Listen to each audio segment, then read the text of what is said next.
So, LL Cool J is here. Bro, somebody told me earlier, like, yo, Felli, thank you for doing this interview. And I looked at them like they were crazy because I'm a huge fan. Thank you, man. But I told you earlier I wanted to air something out. Okay. And I wanted to do it in the interview. Okay. And somebody, I told this to somebody before the interview, and they said, you sure you don't want to wait till afterwards? And I'm like, nope. I'm like, I absolutely don't. Okay. And they were like, are you sure you want to do this in the interview? And I said, absolutely, because I felt like it was the real thing to do. Okay. Years ago, you tweeted me. Did I? You put out a tweet. You said, come on, Felli. And I thought about it, and I said, why is he saying, come on, Felli? That's all the tweet said. Really? That's all it said. Yeah, I'm not going to lie to you. I don't even remember, bro. Okay. Word. So I'm probably shooting myself in the foot by bringing this up. Okay. Talk to me. And it bothered me to this day. That I said Not that you said that. Okay. It bothered me because I had a feeling why you said that. Oh, okay. Now we get to it. Okay. Yeah. I'm listening. So and it's painful for me because I'm such a fan, man. Okay. And when me and you are not too far off in age, Yeah. so I grew up. When you're a fan and you're especially a DJ, you feel like you grew up with that 100%, person. no and I'm question. sure you can relate to in some 1000%. So it hurt me so bad because it was when Puff first started doing his Revolt TV. Right. And I was a guest on there, and a question came up, and I'm probably gonna not say it exactly how it went down, but it was something about me giving examples of how it's hard for old school artists, and I don't even like to say that term a lot, but for a lack of a better way to explain it, Right. have a hard time doing hits in current times. Oh, okay. And I said yeah, and then, and part of the question was, well, who do you think are some of those people? And I'm like, I don't want to answer that. Oh, okay. And I said, I don't know who to. I mean, people like LL, they've had, and I meant it. In a way that was basically like, how this man has done so much at this point for him to do a hit and cater to his fans that are from a different generation and have a current hit on radio would be tough. And I had that conversation with so many people over the years, including people like Ice Cube, and I can whip out a list of people. Right. So when I said that in the interview, I remember literally live in the interview thinking, this is one of my idols, and I just mentioned his name as an example. And then days later, I got that tweet. Felli. Okay, so I probably, So, okay, so I guess I should answer that, right? Should I respond to it? So, I guess that's the whole point of me doing what I'm doing, right? I think that you're not wrong in what you said, because it is difficult for a lot of artists to do different things. But difficult isn't impossible.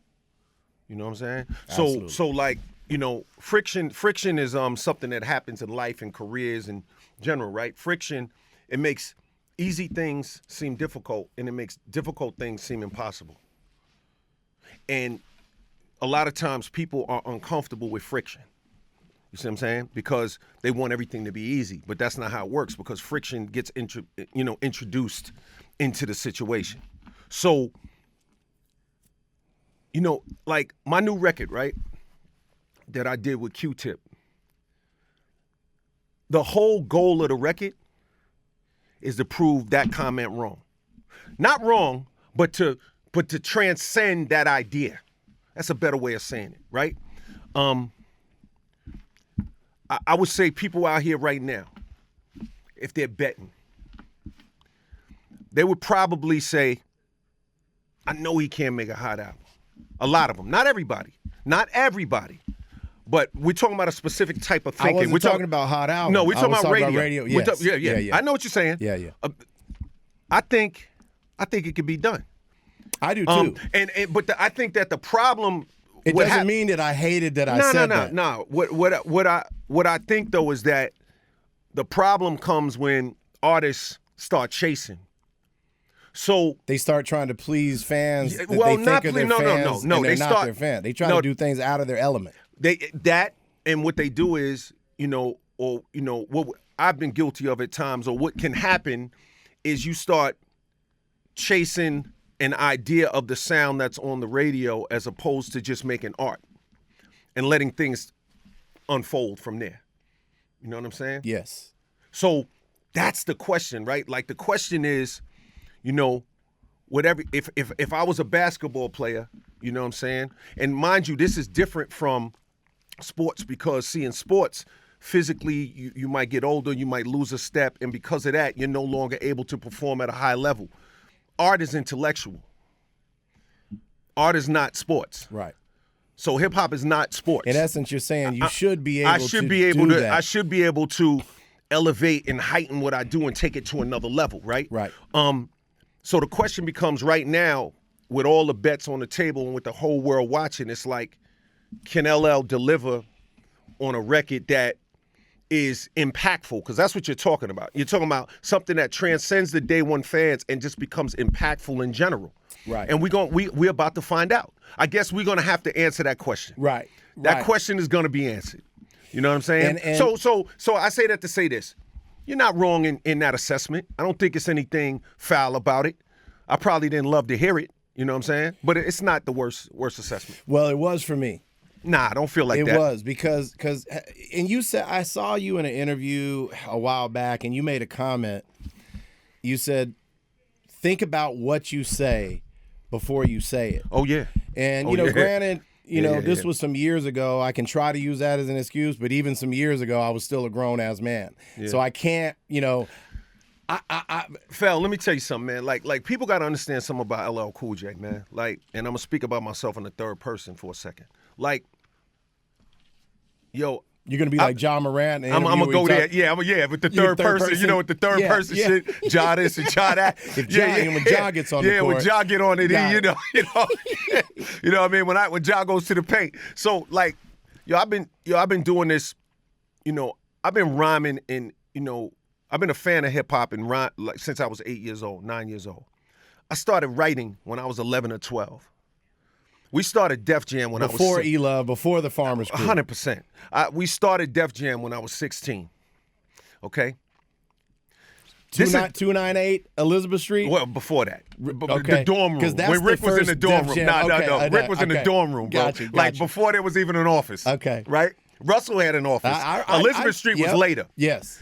That was when the money started. You could afford an office at this point in New York. A little money. Russell. Yeah. Yeah.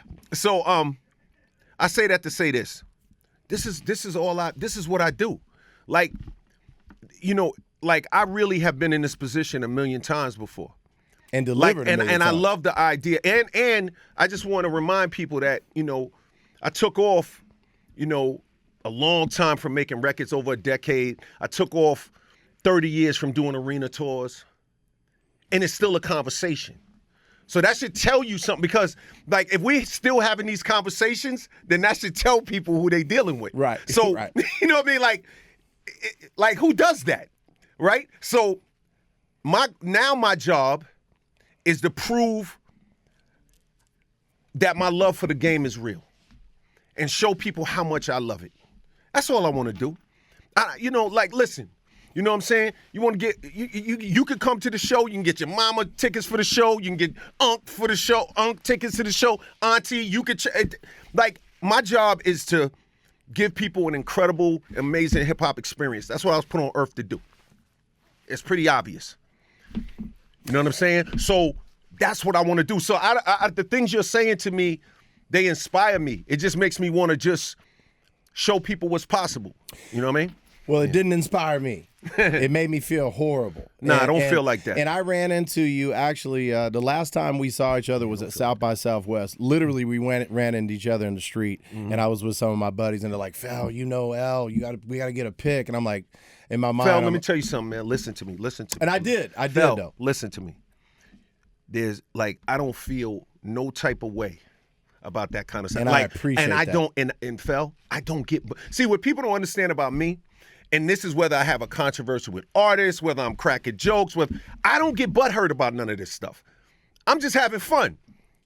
So you don't, like, I do not take that like a disrespect. I don't. I honestly don't. Like, if I felt like it was like something crazy, I would honestly say it. I really don't feel, you don't have to feel anything. And I don't think it was disrespectful because I'm not that type of person. Nah, but I don't, but it's okay for people to say what they got to say about L. They can criticize me. It hurt me as not only a fan, but somebody who, has, we're in, being a DJ in the industry that has been a fan and played your records.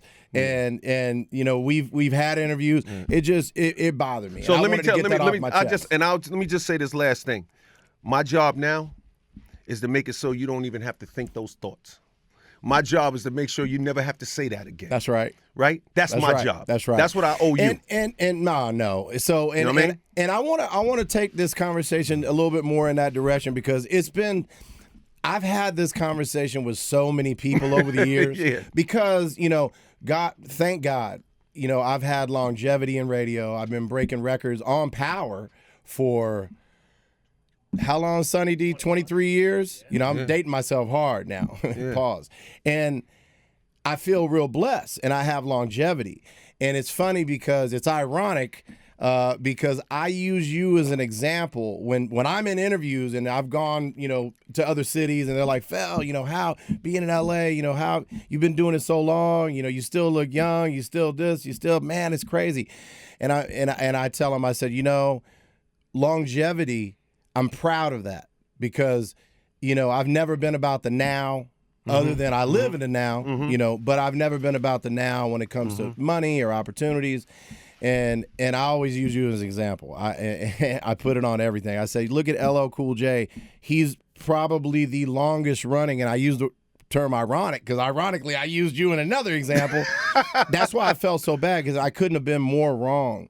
And in my defense, well, you know what it's like? I was put on the spot. Fel, let me tell you something. It's like sports, right? It's like sports. You're not going to win the championship every year. Right. Right? So just because I didn't have a hit every time or just because every album didn't go to the next level, that doesn't mean that I don't know how to play ball. Correct. Right? So, sometimes you get the chip and you get the champagne in the locker room and you get the vibes and it's crazy. And other times you might get bounced out for the first time. You don't make the playoffs at all. Sometimes you make it to the first round, second round. And being the most fun you've had in any season. There you go. So, and I ain't tripping. Like I always feel like, you're a man of grace. I'm always one moment away from the hit, B, and from giving them something hot. I already know.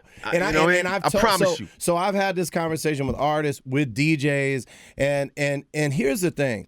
It's real tricky, in my opinion, because you have a fan base of 30 some odd years to please or to not turn off. You don't want those fans to say, and I'm not just talking about you, I'm generally speaking here.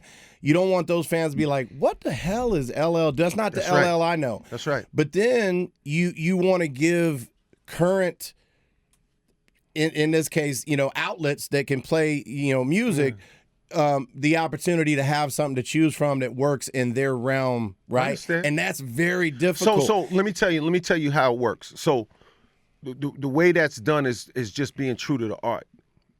You can't predict none of that other stuff. Right. Everything else is like, in writing, there's a thing called people that are hacks. They call them hacks. A hack is an author or a writer who writes not necessarily biting, but he writes what he thinks the audience would like. He writes what he thinks people would go with. Yo, you think people would like this, right? I think people might like this. They write from that space. I don't make records from that space. I make records from inside of me. Right. You know what I mean? Yep. So I'm not worried. I'll give you an example. Like my new album, right? Now, the name of the album is The Force, and its frequencies of real creative energy. And Q-Tip executive produced the whole record for me, and he did every beat. And it sounds like, it's unlike anything that's out there, and it's absolutely not like anything I've done before, and I'm absolutely not chasing a current sound, but I absolutely have found a new sound. Right. So now we have to figure out whether it's palatable to people and we'll find that out. You know what I mean? And even if it's not in the mainstream sense, it doesn't matter. I mean, No, it matters. It matters. It doesn't matter to me as a fan. I look at every box. Look. Every artist is different. I like to check all the So boxes. you would be upset if this album comes out and you didn't have a mainstream hit that came off this album? I think it should touch the people. Yeah, I want it to touch the people. I don't know about it. Can't you touch the people without? I don't think I think mainstream and I'm not. That's a funny word. Yeah. So yeah. That's. But I don't that's know. for a lack of a better word. What else would you use? Yeah. I would say I want to. I'd like for the record. Any artist, any true artist, you want to put your art in the gallery and you want people to see it. The idea is not to paint a beautiful painting and then put it in a closet, right? So when you expose it, there's a reason why Banksy writes on the walls for the public. Right. If he didn't care, he would just do everything in his house, and he would have never came outside and done anything. Right. Right. So, like, artists, like to be honest that you care about your art requires you have to be vulnerable to do that, because you have to admit that you care about people hearing your music, that you care about people listening to your music, that you want people to love your music and like your music. But that's what it is. That's how I feel about it. I do want people to like my album. I do. But now I know that everybody's not going to like it. Right. But I do want a lot of people to like it. Your album. People are going to like your album. I already know, especially your fans, and because you wouldn't be releasing something that doesn't say LL Cool J all over it. That's right. You know. So, but I guess where I was coming from is a difference between your fans. I know what you mean. Yeah, I know exactly what you're talking about. And having a hit on the radio, and it pains me because also as a producer, bro, I've struggled with that. Yeah. You know, and I haven't done a fraction of what you have. And I've struggled at times going, man, because I actually am the opposite of you in the sense that I'm that producer. I'm that, Jermaine Dupri, and that's my guy, and he signed me to Def Jam, back in the day. God bless him. I'm and Jermaine would probably be here and argue to the end of the kilt with me, but I'm that guy who actually I want to do the hot what's now, and I think that's me being a DJ. I want to do the hot shit right now. Yeah, Fel. I think like that conversation is just that's not what I'm concerned with. No, I'm not concerned with that. I want to do. I know what you're concerned with. I'm talking about what I'm concerned with. For me, I want to. It's a tough thing. For me, I want to create something hot now. That's different from doing what other people made hot now. So it's like, it's an original thing. Right. It's and original. I struggle with that. Yeah, I want to be original. I struggle. I want to like when we finish, I'll play you a couple of joints from my album. Word.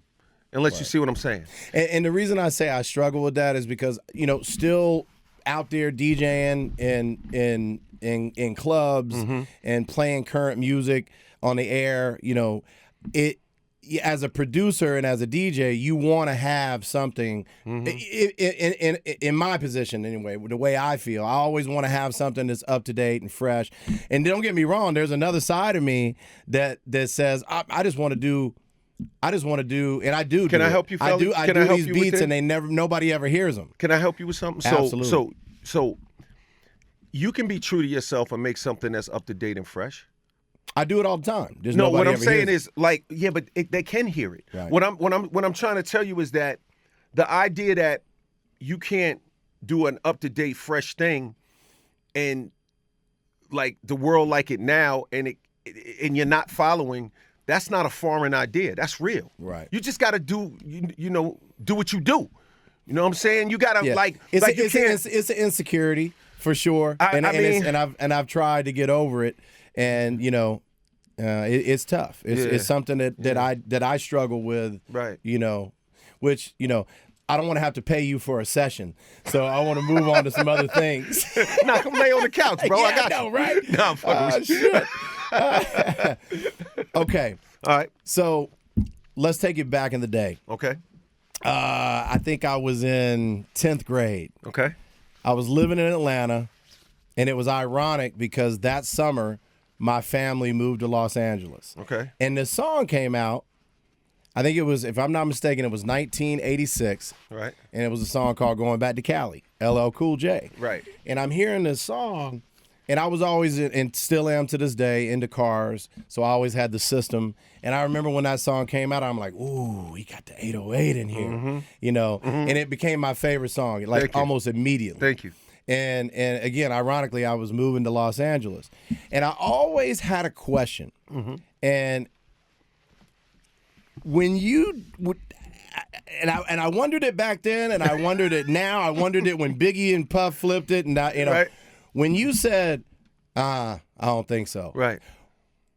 What was the thinking behind that? Why was there a reason why? Because the song, if you listen to those lyrics, you're talking about all this positive, great stuff about Cal. Like, I love California, I love Cali, and then you go, but I'm not going back there. The real answer is that when I first did it, I didn't like the song that much. So I was like, I don't think so. And then Rick was like, oh, you should keep that. And I was like, and it was you off tape. I mean, no, it was me when the record was playing. Like, I was saying that it was going back there. I was like, I don't think so. You know, I was kind of thinking about the song, and then it ended up becoming part of the song. No shit. Yeah. I know I'm not the only one who has wondered that. Yeah, that's what years. it was. I see you shaking your head, Sonny. You say you think it's it, and that's crazy. And I was wondering, is there something deep that I'm missing? I'm like, nah. See, that's the thing about art. Here's the thing about art, like whether it's music or a painting or a mural, graffiti. The artist does their part, and then it's up to the listener or the viewer or the beholder. They embody, they endow whatever that is with whatever they feel. So, you know, that's the funny thing about music. So I don't think so could go a lot of different ways depending on who's listening.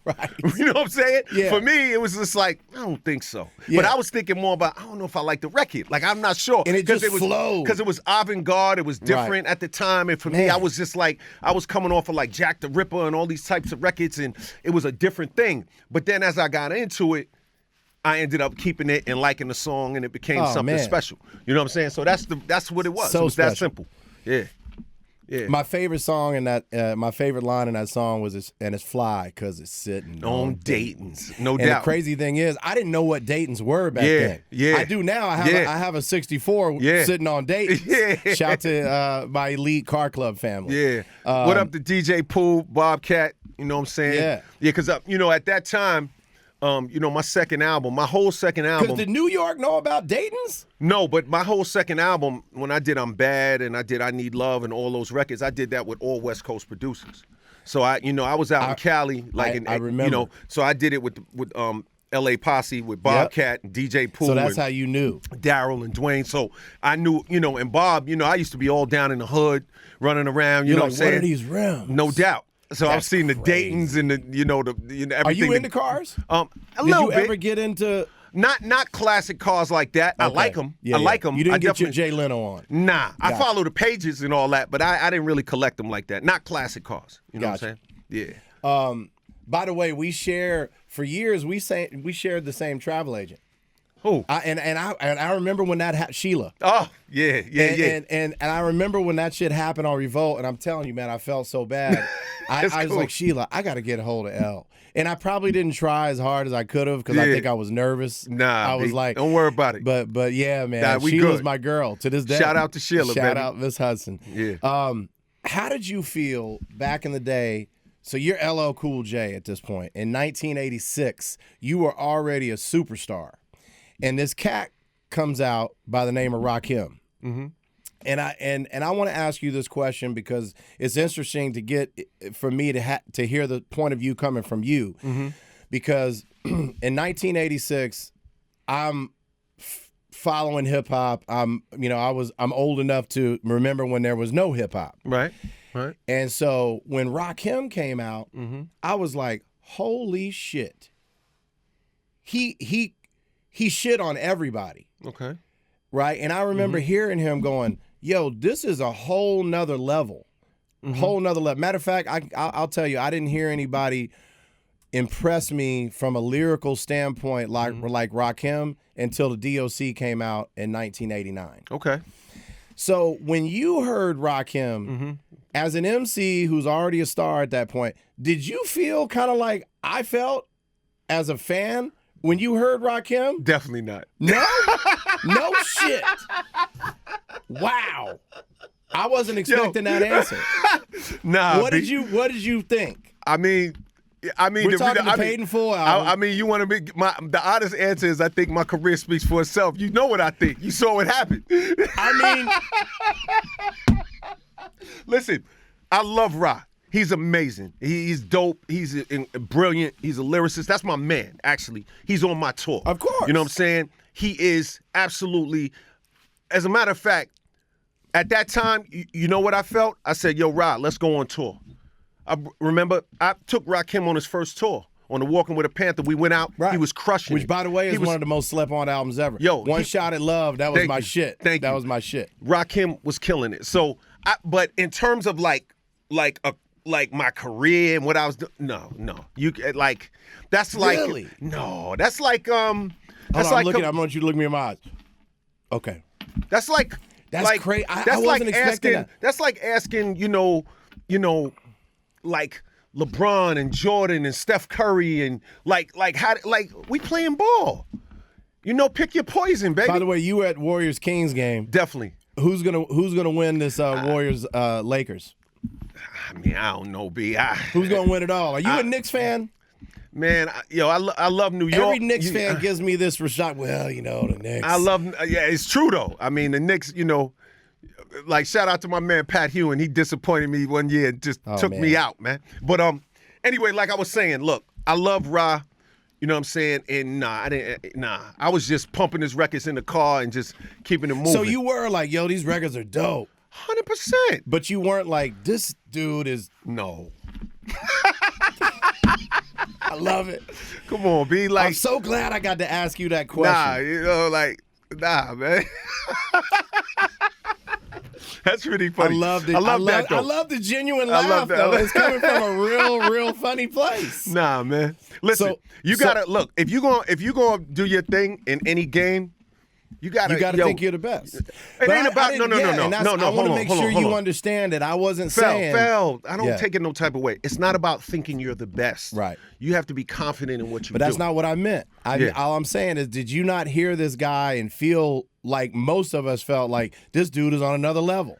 I love Rob. It doesn't mean that you didn't think you could be on that level. No. Okay. I didn't feel like that. Got you. No, I felt like it was dope. This is real dope music. Right. It's amazing, and he's rhyming his ass off, and he's crushing it, and it's great. And I'm gonna play it in my car, and be uptown playing "I Got Soul" and love it, just love it, love it with everybody else. And we gonna go on tour, and we gonna crush the world. And that's my man. And he's from not far from where I grew up in. Well, I grew up in Queens and Long Island, mostly in Queens, obviously, but he's from Wyandanch. And I lived in North Babylon, so you just walk like 7 blocks down straight path. He's from the same neighborhood.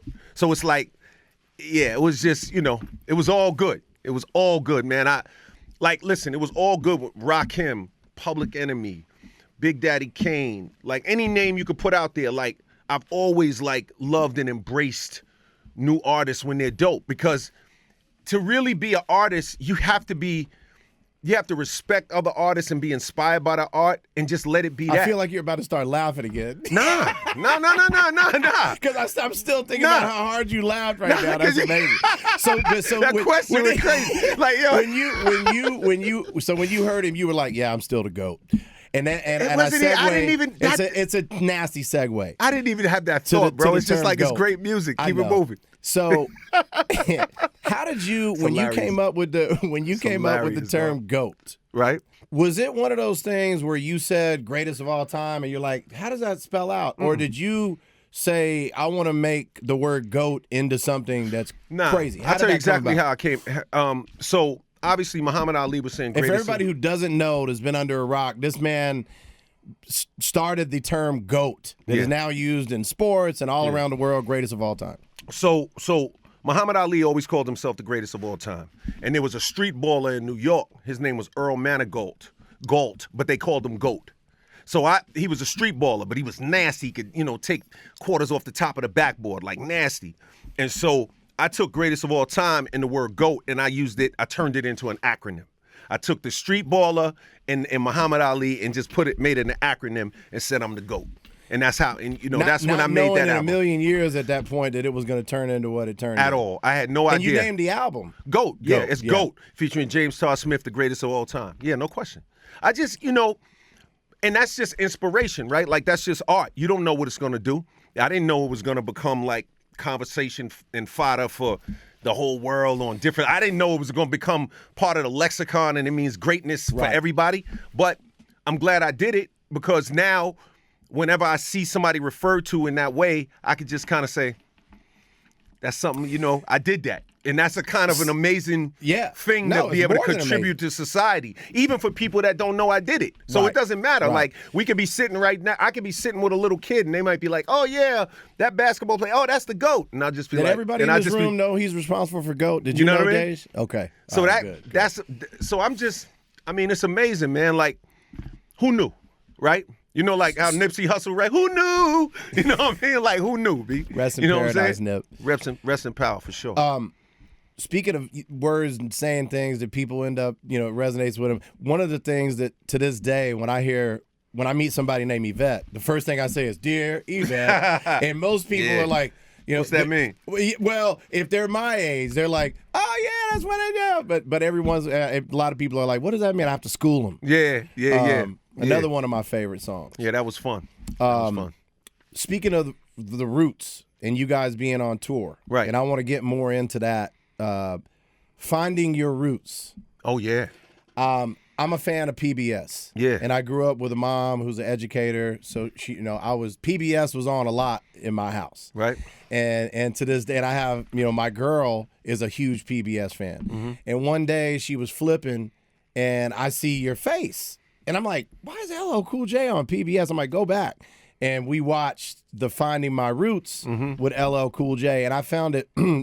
I saw the excitement on your face when and it was interesting to me because, you know, a lot of people either aren't into doing their DNA or they may not know about it. There's also people out there that may not be able to afford to pay to have, you know, to see their DNA. I was shocked that you hadn't already done that in your life. Nah, and so this TV show got to see your reaction for the first time. Yeah, and it was a much more extensive research. I mean, you know, what they do is way beyond just sending a swab in and getting results. Right. It's like they do actual. But you hadn't even done that before. I had done Did nothing. you have the desire? I wanted to know. I was curious. I was curious over the years. So when that show when they approached you, you were like, hell yeah. Let's do it. Okay. And then I found out all this crazy information. It was unbelievable. What was the craziest thing? Remind me that finding out my mother was adopted and I, you know, and that my your grandparents. Yeah, like my that raised you. Yeah, weren't your biological grandparents. Yeah. I remember that. Yeah, and then finding out like that my great uncle, was the first light heavyweight champion in America in boxing, and finding out. And you were like, that's why I did Mama Said Knock You Out. I mean, you wonder. Divine intervention. You wonder, you know what I'm saying? And just, you know, my aunt was like, you know, one of the first, I mean, it was just so many different things. It was crazy. It was crazy, man. That was real cool to see that side of you. Yeah. In that show. Yeah, it was wild. What side are we going to get to see on this tour, man? I got to tell you, I'm excited. Yeah. Everybody's talking about this. Yeah. I think it's real dope that of all the people that you could have chose to be a part of, the main part of your show was the Roots. Oh, 100%. Because after we did the Grammys, it just felt so right and it felt so natural. And I felt like it took hip hop and elevated it to such a high level. I just felt like we needed to take that on the road, and we all just mutually kind of agreed. It just kind of happened. And it felt right. You know what I'm saying? And like, I think what people can expect is energy. You know what I'm saying? Like energy.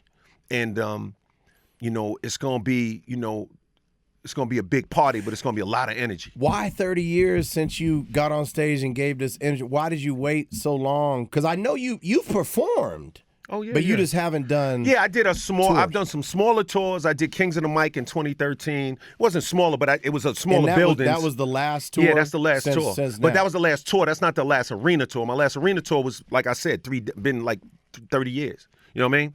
And the reason is just busy, doing other things. like saving your family from burglars. living the man. I remember when I heard about that, I'm like, of course LL Cool J, knocked out a burglar and held him till the cops came. Yeah, that was crazy. I mean, and that was here in what, Studio City? Yeah, it was in Studio City. I had a house in Studio City, and he came inside, and we had to have a conversation. You gave him the business. Let's make a deal. You know what I mean? You know what I mean? Deal or no deal, B. You know what I mean? So. But I'm saying, like, you come downstairs in your drawers and there's somebody in your kitchen. It's a problem. Wild. It's a little bit of a problem. I'm standing there in my drawers with nothing else on in my underwear, and I'm looking at this like, me and you're gonna have a problem right now. So when you walked downstairs, what was this dude doing? When I walked down the steps, he came. Did you walk down like with something out of a movie to get some milk? Yeah, late at night? I went down. No, I went down there. I heard the entry delay alarm, so I disabled the alarm to see what was going on because somebody came in through an entry door. And when I went down there, in my underwear, I'm walking, I'm like, what I'm saying? I walked. Something said, don't turn the light on, just, see what's happening. So I said, I'm gonna leave the light off. I go downstairs. And when I come down the steps, he comes walking out the kitchen. And we was like this. And then the rest is history. It was a rough one. Wild. Yeah. He rough day. And who else was there? Oh, my daughter, one of my daughters was having a sleepover. Her friend, her playmate, her friend was up there. My other daughter was upstairs, and Simone was upstairs. And I'm just, And how long did it take them to realize that something's not right going downstairs? Can we curse on here? Hell yeah. Oh, well, they heard stupid motherfucker so many times. Stupid motherfucker, stupid motherfucker, stupid motherfucker. He was stupid motherfucker. Like, right. Yo, stupid motherfucker. They must have heard stupid motherfucker like, you know what I mean? As many times as he got knocked out? Bro. And the protector kicked in times 10. Because you're terrified. There's other people visiting. Because you're terrified. Yes, yeah. You're not. It's not tough guy shit. Adrenaline just went through the terrified. roof. But you're terrified. And so you're either gonna jump out the window like an old Kool-Aid commercial, or you gonna fight this motherfucker. Hey, you know what I mean? Like, which one you gonna do? Oh yeah. Hey, Cool J. You know what I mean? Cool J. You know what I mean? Man. So I was like, you can laugh at it now. Definitely wasn't laughing then. I'm putting myself. I'm wondering, like, you don't know what you would do in those situations. I don't think until they happen. Well, I put it to you like this. Here's the beauty of it. The beauty of it is, I didn't finish them off because there was a part of something said to me like, you could. There could be repercussions. No, the opposite. You know what I'm saying? And you could finish this dude off. And the reason why thought popped in my mind. No, I'm saying there could be repercussions for you if you did something. No, I understand exactly what you're saying, but the voices in your head don't speak that way. Right. They speak the opposite way. You know what I mean? And it's like, and the reason why I was thinking that is because I didn't know who else was around the house. And I ain't have rope and shit and cuffs to tie him up. You know what I mean? I make freaky records, but I ain't running around the house with that shit. Right. You know what I mean? So it's like, it's like, I'm looking at this dude and I'm like, do I need to finish this guy? Because I want to search the rest of the house, and I don't have a way to tie this guy up. But because of the way the house was built, what did you? What I went with my gut, because of the way the house was built. You know what I'm saying? And it was it was some other things that prevented it from escalating any further. Oh, bro, yeah, got you. Yeah. The attorney told you well. Nah, I'm keeping it 100 with you. I just, I'm assuming there's certain things you don't even want to bring up because it's just like, why go back there? Nah, it's just, like, I don't want to give people the impression that I think it's cute. Right. Because it's not. You know what I'm saying? I mean, at the end of the day, I was protecting my family. Absolutely. You know what I'm saying? So it really wasn't like I wasn't trying to be other cool. people's daughters. You know what I mean? I would have absolutely finished homie off. You know what I mean? Man. So. And I don't, that's not what we want to do. Right. That's not the life we want to live. Salute to you anyway. We're not condoning it, but salute to you. You got to take care of your family. Take care of your family. The Roots, Queen Latifah, yeah. Salt-N-Pepa. Yeah. Spinderella, is she going to be? That's up to Salt-N-Pepa. I'm not sure. Okay. I'm not sure. But what I will tell you is that the Roots are playing for everybody. So when you come to the concert, right? It's not like I come out and then like it's going to be the Roots, the show starts, you're going to see me, you're going to see Rakim, and it's all going to be like, when you watch the Grammys, you can get a vibe of it. It's going to be on and popping. You know what I'm saying? Like, from when you walk in the building. You know what I'm saying? Each act will do their DJ thing. will be there. Well, with, you'll have like Jazzy Jeff. you have Jazzy Jeff. You'll have Z Trip. Okay. You know what I'm saying? And you'll have the Roots, and then we'll figure it out. Now, I might come out, do a record. I might leave. Lyte might come out. Queen Latifah. Like, it's gonna switch. Like, we in LA. Ice-T's gonna do some stuff. Like, it's gonna be crazy. If you go to Bel Air, will Will Smith come out? I don't see why not. You know what I'm saying?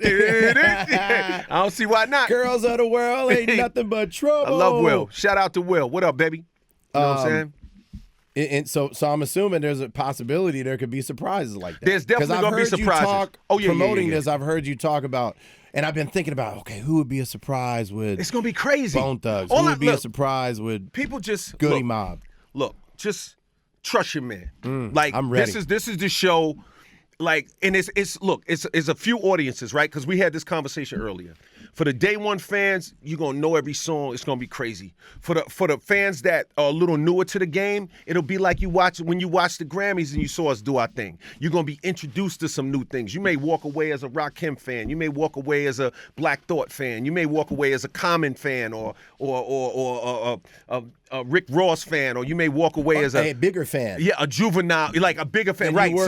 So it's gonna be crazy. You know, everybody, come on out. What was that process when you were putting this lineup together? Just kind of trying to figure out. I wanted to have. Were you at a table? Were you at your breakfast table by yourself? Yo, me, Quest, Sean, my man Scott.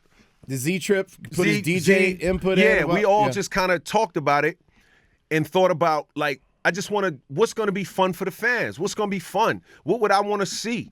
You know, what's going to make for a crazy night, a crazy party night where maybe you go eat earlier, you get your hair done, you get your outfit right, you come out, you know what I'm saying? You might want to sip on something, you go to the joint like it's crazy. The ladies might want to suck on a lollipop. You know what I mean? You know what I mean? Well, we don't have a problem with that. Sure and then don't. let them get on out there. So that's what it was. That's what the thought was. It's just like fun. You know what I'm saying? Like fun. Like a simple word. Just fun, man. What Hip-hop. made you want to do this festival style instead of concert? Well, it is a concert. The only difference, it's really not festival style. I guess you could, I don't really know. I just wanted to have a great lineup, man, and just have a core group that travels with me everywhere, and then in different regions, give them something special for them and make it special for them in certain regions. So, you know, that was the thing. You know what I mean? Just to make it, just so it's not cookie cutter. I wanted to, like, do something that, like, I'm looking to do something that's custom for the people, where when I'm in LA, it has that vibe. And when I'm, you know, in the Bay, it has a vibe. And when I'm in Toronto, it has a vibe. And when I'm in New York, it has a vibe. And when I'm, you know, in Atlanta, it'll have a vibe. When we in Hollywood, Florida, it'll have a vibe. Chicago, you know what I'm saying? I got to have Common on the Chicago show. Right. You know what I'm saying? Like, got to have Goodie Mob, you know on the Atlanta show. You know what I mean? Goodie Mob. You know what I'm saying? You put Bone Thugs, you know what I'm saying, on the joint. Like just having different, you know, I just wanted it to be crazy. I want people to have a ball. I'm thinking about different surprises. Yo, it's going to be crazy. And the surprises going to happen, like, this is the tour. Like, this is the tour, man. Like, you know, what can I say? You know what I'm saying? It's the one. It's the one. Why is it important that hip hop has a tour like this right now? I can tell you exactly why. Before you, by the way, okay, I want to tell you how amazing I think it is that you did this in how it affects these artists that are going to be performing on this tour that may have otherwise never had this opportunity. Right. And a lot of these artists obviously have toured over the years and had, you know, little one-off shows here and there. But for a lot of these artists, this is going to be one of, if not the biggest tours that they've ever done. Yeah. And I think that's real special given the age of some of these artists. Yeah. And I think it's very important. Yeah. Because and I think we're gonna see parents with their kids. Yeah, and grandkids. I think that's amazing. And grandkids. So it'll be grandparents, parents, and kids. For sure. Awesome. You I like use you the can word buy awesome you a can lot, buy but I'm using it now. Thank you. You could buy your mother, you could buy your grandmother tickets. Like you have a lot of grandmothers in their 50s. You can buy your grandmother some tickets. You can buy your mother some tickets Right. if she's 40. You know what I mean? Like you know, like it's different ages. So and it's a fun night. Right. You know what I'm saying? So the reason why it needed to be done now is because I felt like for too long hip hop was served in a greasy brown paper bag and it needed to be served on a silver platter. And I got tired of like seeing artists that started around the time that I started. You go see them and they're like performing and there's a stool here with a rum and coke on it and a radio station banner. And you're just like, oh man, this ain't how I want to see my hero. But then when you go see a new act, it's like all the bells and whistles and it's unbelievable and all of that. And it doesn't matter whether the venue was small or huge. I'm talking about the presentation regardless, whether it's a theater or an arena. Right.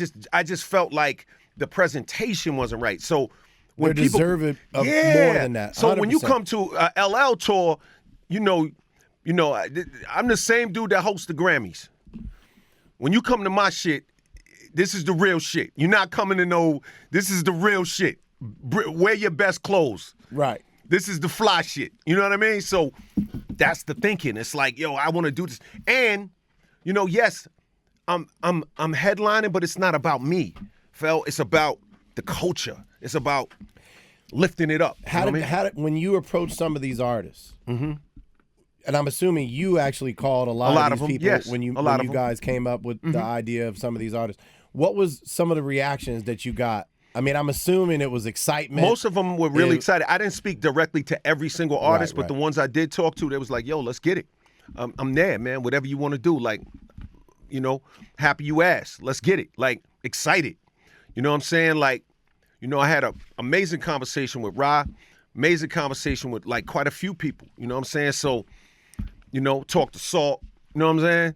Like, I just want them to come out and have some fun. Like, look, man. In any other genre, we can have fun, you know, and you can have, you know, everybody can coexist. You know what I'm saying? Whether they're the newest artists on the charts or they've been around for, you know, a long time. Same with hip hop.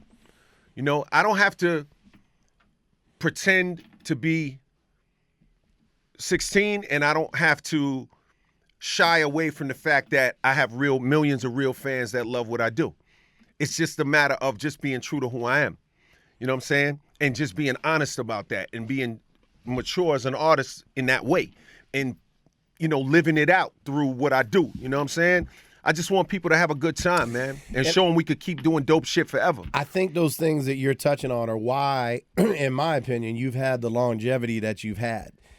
In the music industry and the entertainment industry, and we haven't even, you know, we don't have enough time in 4 interviews for me to ask you all the questions I have about Crush Groove, about your TV stuff. Yeah, I got a long Wikipedia page. Man, you sure My do, Wikipedia bro. pages. and that's why, yeah, it's like, what the hell is this Wikipedia? I got a long-ass Somebody pulls in your Wikipedia page. Wikipedia, they're like, never mind. Yeah, never mind. This shit is homework. Bro, and that's why I use you as an example, and it's amazing. And, you know, a lot of people told me you got to ask him about his how he. I get this a lot, right? Fel, you look so young, right? And they always, it's funny. People are like, yeah, it's like you're like LL Cool J. I'm not playing when I tell you I get that because right. I'm roughly your age, right? And everybody wants me to ask you, what the hell, what's the fucking secret? When are you going to come out with the LL Cool J, George Foreman grill, vitamin pack, whatever the hell it is? Put the grill around your face and all that. Man, you got to drink a lot of water. Look. Yeah, see, those are the things I want you to tell the people. So here's the preach to her all the time. She knows, I'm preaching to her all the time. You got to drink a lot of water. You know, I don't get high. You know what I'm saying?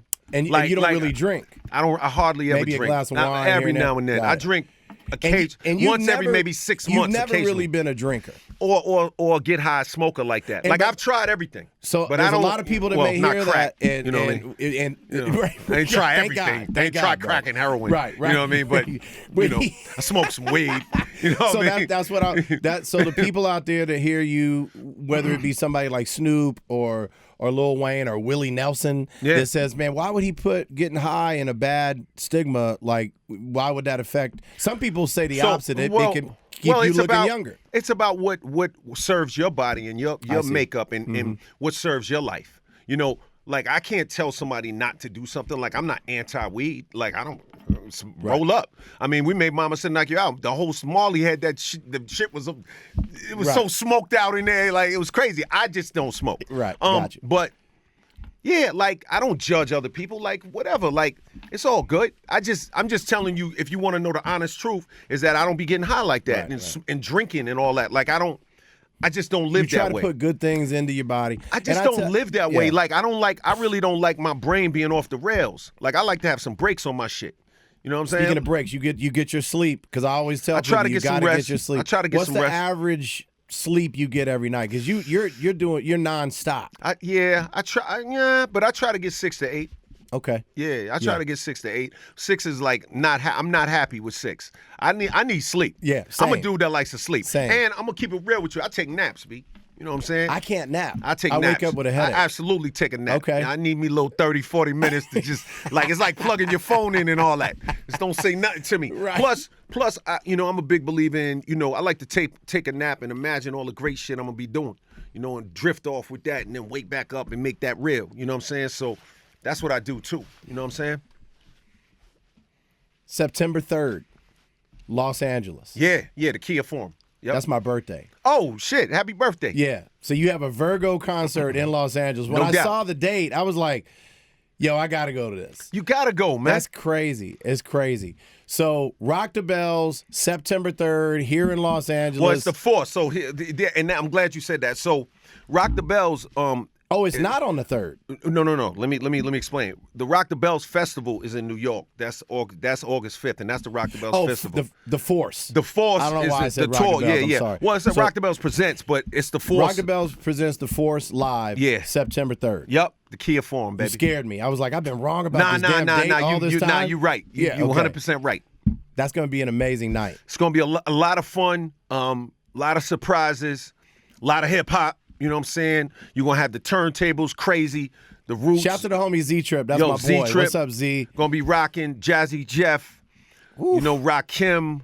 You got the lineup there. Man. It's crazy. You're going to have Ice-T. You're going to have like so many different artists. It's going to be unbelievable. I saw Rakim a couple of years ago downtown and I had the pleasure to sit with my boy Marcellus Wiley. He's a friend of mine. And I walked in and he saw me. He's like, Fel. And I was with my boy Vinny. We walked over there and I ended up hanging out with him and his sister.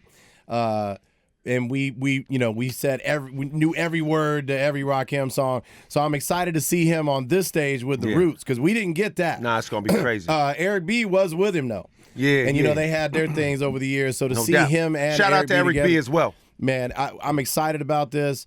Brother, nothing but love. Thank you, man. Salute to you. Salute. Thank you for letting me thank you for showing so much grace. Oh, love, man. Come on, bro.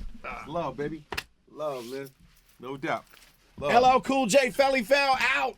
Oh, by the way, check this out. Yeah. Wow. Yep. I knew you were going to. Wow. Yeah. That's unbelievable. Let me see something. Oh, this is original. Yes. Oh, this is crazy. I want to see something. You see right there where I wrote? I wrote on it. I wrote on the master. If you got a flashlight. Oh, that's crazy. Yeah, no, I actually wrote that. Like I when we went to the pressing to plant, the acetate. I actually wrote on there. You know what I'm saying? What does that say? So that's how you know it's an original. It's original. No question. Wild. It's imprinted. Somebody wrote that beat, and then I wrote some shit. Like, it's crazy, man. Like, and on my album, I did it. Like, we used to write on the acetate. So that's how you know it's the original, the really original. Well, I'm glad to hear that. I mean, being a DJ and record shopping for years, I had a feeling, obviously, this is the real deal. And I've had this for years. Nah, that's dope. And I had to bring the. That's dope. I'm going to show you something else. This hangs in my. Ad Rock from the Beastie Boys made this beat. This is hanging in my house. That's dope. That's dope. That's crazy. Are the cameras still rolling? How crazy is that? But yeah, man, it wouldn't be right unless I got right there. Yeah. Or here. Nah, right here. Okay. You got it. Thank you, bro. No doubt. We'll get it done. Man, love, bro. Love, man.